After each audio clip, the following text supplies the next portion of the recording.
Hey everyone, this is Mike Wilkerson, the founder of Stormwall Advisors, the host of Stormwall.com, and the author of Why America Matters. I wanted to talk today about a recent article I've written called The Strategic Folly of the Biden Administration. And I assert that the Biden administration has fallen into a very dangerous trap.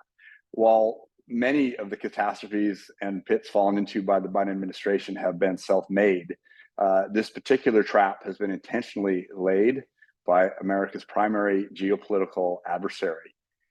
The trap is hiding in plain sight, but no one seems to acknowledge it serious or to really be talking about it. What is that? Well, first, a proposition, and that is that China is the United States' greatest geostrategic challenge. No other country in the world has each of the key ingredients that are necessary to supplant the US as the world's leading military and economic power. These ingredients include demographics, natural resources, industrial capability, military strength, and the expressed will of its political leadership to use these all in concert to become the dominant global superpower, and thereby to substantially undermine those pesky American ideals that I talked about so much in Why America Matters, such as democracy, the unalienable God-given rights and liberty that includes freedom of speech and religion, not to mention private property and everything else that makes up what makes America great. So if you don't appreciate this as a true reflection of the geopolitical reality, then the rest of the argument won't make any sense to you either.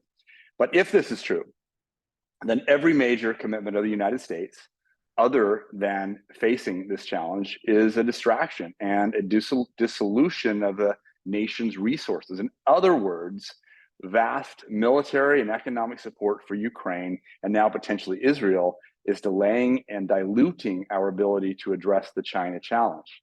And this is a grave error. Depletion of the US stockpile of military armaments and related equipment is the obvious and practical illustration, as is draining the Strategic Petroleum Reserve, by the way, for political purposes.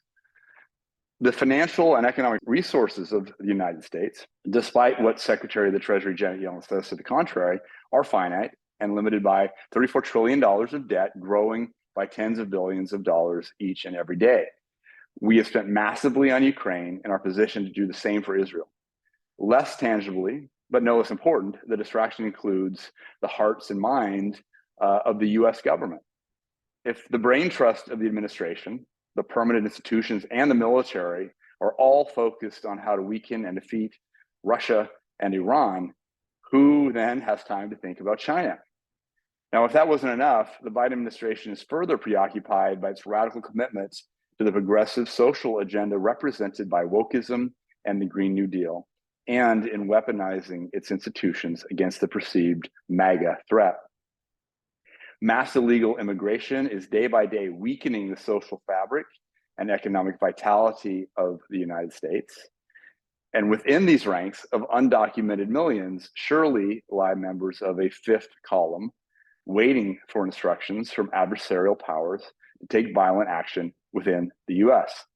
The near boiling point of political and social tension in the country, formerly known as America, suggests that our federal government is in no position to unify and mobilize the vast resources of the nation towards a common goal. Now, without doubt, both Europe and the Middle East, the Persian Gulf areas, are core regions of the US in terms of its strategic interest. Russia and Iran certainly menace the stability of those regions. Yet neither Russia nor Iran threatens the US as potential global superpowers. At best, they're regional powers. Outside of Europe and the Middle East, Persian Gulf, respectively, their influence and projection of power is limited. Not so with China. China is the threat of a global superpower whose intention is to undermine and subvert the US's role in the world, and with it, democracy and the ideals of freedom. Now, in the case of Russia, the European nations could have taken the lead in prosecuting whatever actions were deemed necessary in supporting Ukraine and ensuring the security of the broader region. This is essentially what President Trump and his administration was pushing for. Instead, the US has rushed headlong into the conflict without an endgame strategy. The Biden administration doesn't appear to have the slightest idea of how this is all going to end. But I've talked about how it's going to end. 2 years ago, I said this is going to end in a stalemate. Russia will gain new territory. Ukraine will become a rump. It will be refinanced by the U.S., but the die has been cast. This is not going to achieve the U.S.'s objectives at all. Now, it's very notable to me that China has completely stayed out of the fray. Other than some diplomatic overtures, limited economic support to Russia, they've certainly picked up a big chunk of their exports, along with some indirect provision by funding Iran to fund arms to Russia. China has intentionally kept its hands clean and its mind clear. Leadership of the CCP, the Chinese Communist Party, and the People's Liberation Army have kept their focus on preparing for the real conflict ahead. CCP leadership understand full well that the U.S. has a Siamese twin-like or symbiotic-like relationship with Israel. The U.S. provides the heart and the blood of economic and military support and will not abandon Jerusalem for a myriad of political, cultural, religious, and other reasons. China has practically and sensibly concluded that ideologically driven Iran will be the one to bear the burden of grinding down Israel and thus the United States in a drawn-out regional conflict, the second now for the U.S. to be involved in. Now, over the past 2 years, I have been a broken record in asserting that the Biden administration made a gigantic strategic blunder in pushing Russia into the Chinese camp by banishing the Russians from the West through economic sanctions, by a proxy war on the Putin regime, and by aggressively pushing to bring Ukraine into NATO over the past decade, which, by the way, is a country not only on Russia's border, but in her millennium-long strategic sphere of influence. We have presented Putin and any future leader of Russia with no real alternative.